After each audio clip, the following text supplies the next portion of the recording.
All right, welcome to the Week 4 lecture on the Leadership Challenge. We're going to begin with the third practice of exemplary leadership, challenge the process. The work of leaders really is change. To them, the status quo is unacceptable. Leaders search for opportunities by seeking innovative ways to change, grow, and improve. They seize the initiative to make things happen.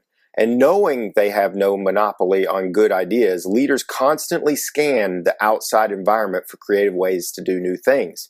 You can't get from here to tomorrow in one giant leap. Extraordinary things get done generating small wins and by learning from mistakes. And despite the persistent opposition and inevitable setbacks, leaders demonstrate the courage to continue the quest. Patrick Lencioni was the author of this particular chapter, and he started by asking what types of qualities we may seek for our leaders to change the world. That's a great question to ask ourselves as it relates to leadership. What qualities do you look for in someone to change culture, to change or impact the world? What qualities would we look for? Is it someone with courage? Is it someone with charisma? Someone with vast intelligence? Lencioni makes the point that all of these qualities are important. He explained that he has worked with many leaders that are courageous, intelligent, charismatic, and creative. However, there are two qualities that only a few possess: humility and pain tolerance. He states, before setting out on a quest to challenge the process and change the world, Christians should probably ask themselves two questions. Who am I really serving, and am I ready to suffer? This particular chapter coincides well with the Irwin text as we evaluate and reflect on our motives as we understand that we do deceive ourselves at times. We can easily get caught up in attempting to change things for all of the wrong reasons. It's a battle between what is best for me and what is best for the organization. Ironically, most people see leaders who change the world as needing to be brazen and audacious. But the only way to make a real difference is to do so humbly, without regard for recognition, ego, pride, or even self-preservation. Of course, Christ is our ultimate example of that kind of humility. First, his mission was never about serving himself. In fact, he claimed no credit for what he said and did. The words I say to you are not just my own. Rather, it is my Father living in me who is doing his work. That was John 14:10. Jesus sought no earthly glory for his miraculous deeds, often instructing those he cured not to tell others about him. Nor did he preach and live among a wealthy and the celebrated set, but rather the poor, the sick, and the rejected. Christ probably would have answered the question, who am I serving, with two unequivocal answers: my Father and his people. For a Christian leader, this subjugation of self to mission is paramount, because the only reason to challenge a process is to serve Christ. When we make ourselves more important than what we're trying to do, we diminish the focus on our mission and ultimately on Christ. As was stated on Andy Stanley's Appetite for Known presentation, remember who it's from and who it's for. Remember who it's from and who it's for. When it comes to paying the price for changing the world, Christ is the ultimate example. He paid it in full.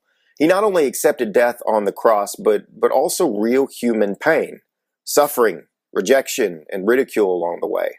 Lencioni described a Good Friday ceremony where a woman read an account by a doctor of how Christ died. That is, the specific physical torment that he would have endured based on the kind of death he experienced.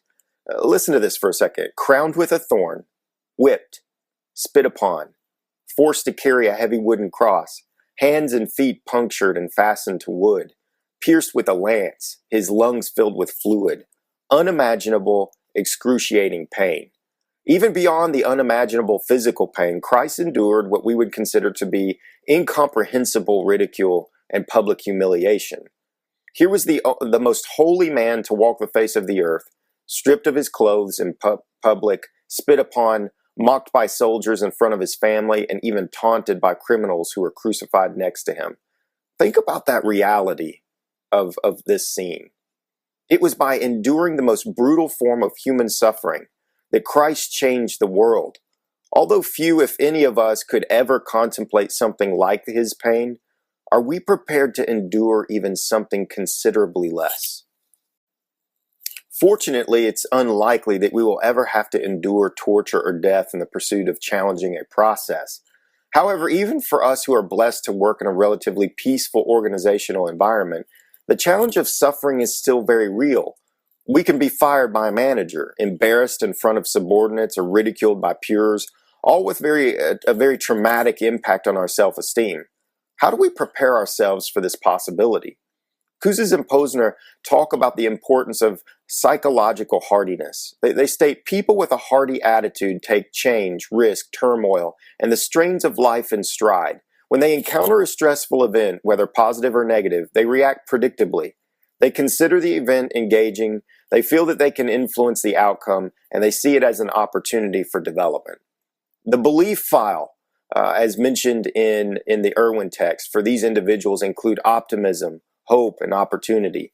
They believe that change doesn't have to be bad.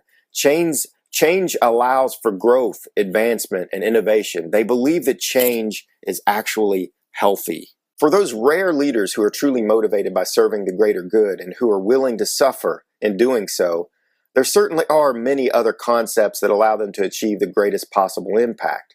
The first has to do with enlisting others in the challenge at hand. In his book, Good to Great, Jim Collins talks about the importance of getting the right people on the bus. He goes so far as to say that this may be the most important aspect in transforming an organization. Lencioni noted that leaders tend to make two basic mistakes when trying to get the right people on the bus. First, they want to avoid losing team members, but maintaining the status quo of a team cannot be the most important desired outcome. Kouzes and Posner weigh in on this reality as they stated, teams go through life cycles just as products do. Even the best teams get stale and need to be refreshed. Coming to terms with this is critical. The second mistake is that leaders who are okay with the possibility of changing the makeup of a team erroneously assume that the people they are evaluating are either right or wrong. In other words, they put far too much energy into assessing people's aptitudes and not enough into enlisting them. Making challenge meaningful to everyone means giving them a chance to find a connection to the challenge. A leader who is uncertain, even doubtful about whether a team member is appropriately motivated, would be well advised to take the most obvious approach. Come right out and say so. Once the bus is full, what next? First, make sure the outcome is clear to everyone, and then let everybody drive. The leader gives people the keys to the bus. You may be asking, what about those people who insist they don't want to drive? Leaders need to help them take the risk. There will be others who won't be good drivers, and you know that, but you'll need to take the risk and let them drive anyway. Risk and error play a role in challenging the process. Kouzes and Posner state it is absolutely essential to take risks. Over and over again, people in our study tell us how important mistakes and failure have been to their success. Without those experiences, they would have been unable to achieve their aspirations. When that failure occurs, because it will always occur, you will be faced with what Kouzes and Posner call a moment of truth.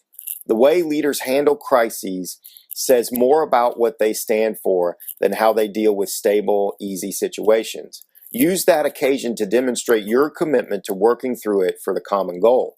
And don't forget, you, as the leader, will make mistakes as well. How you handle your mistakes is extremely powerful within an organization. Again, Kouzes and Posner state, we believe that the leaders should apologize for and atone for their mistakes. After all, their mistakes may cause inconvenience, loss, and even possible injury. Our evidence suggests that acting in ways to hide mistakes will be much more damaging and will, in fact, erode credibility. By admitting you were wrong, you can build credibility rather than destroy it.